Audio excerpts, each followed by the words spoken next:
Hi, my name is Scott Simpson. Today we'll be talking about phase diagrams.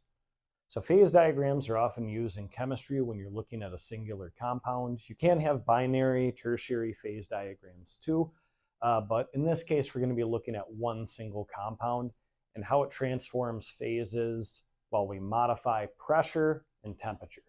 So we're going to make a plot of a fictitious system where we have pressure on our y-axis and temperature on our x-axis. And we're going to indicate different points. In different regions, one phase dominates over the other. So let's say, we'll go up a little bit more.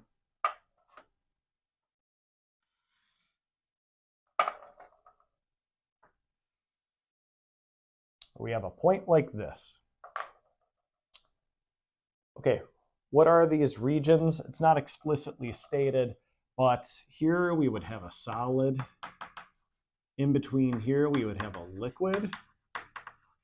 And over on this side, we would have a gas. This blue line shows an equilibrium between a solid and a gas. So what you could do is modify your pressure. Let's say you have a really high pressure at this temperature here. What happens if you start to lower the pressure? Boom, you get into the gaseous phase. So you can control your system by seeing what you do to modify pressure and temperature. So this line would be the equilibrium between a solid and a gas. Crossing it would be either sublimation or deposition. You have the liquid-solid equilibrium line. And note that this extends sometimes up a bit further. It could end, but we're just leaving it ambiguous for now. So the solid-liquid line, there'd be an equilibrium between those two, going from solid to liquid, melting. If we go from liquid to solid, we're talking about freezing. So we could cross those lines. Then we have the liquid-gas equilibrium line. Okay, so again, if we heat up our liquid, what should happen is it should move to the gaseous phase. That way we're volatilizing something, boiling something, and then if we condense, cooling our gas down, we can get back to a liquid.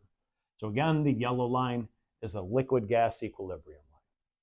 There are two special points that I really want to talk about. This point, which I'm going to label A, and this point, which I'm going to label B. At A, we have what's known as the triple point.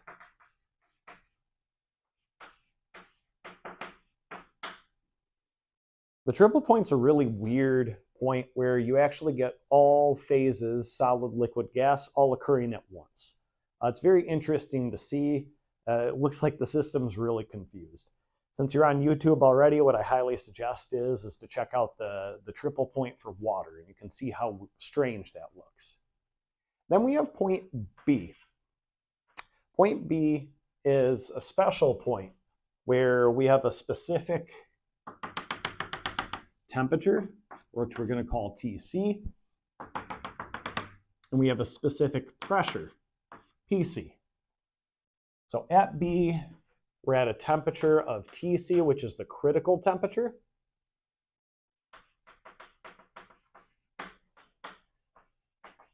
And PC, which is the critical pressure. Okay, so what's special about this?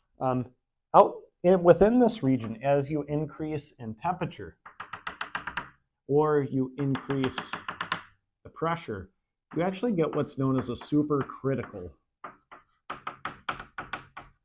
fluid. And supercritical fluids are a strange phase of matter where you really can't tell the difference, including in the densities, between a liquid and a gas. They have very strange properties at this point too. So for example, carbon dioxide as a supercritical fluid, you can use it to extract caffeine from coffee beans, which is pretty neat. So once you're in this region, if you're above TC, you're at a supercritical point, and if you're above that pressure, you keep squishing it beyond higher than that point, what ends up happening is you get a supercritical fluid. So that's really the bare basics of a phase diagram.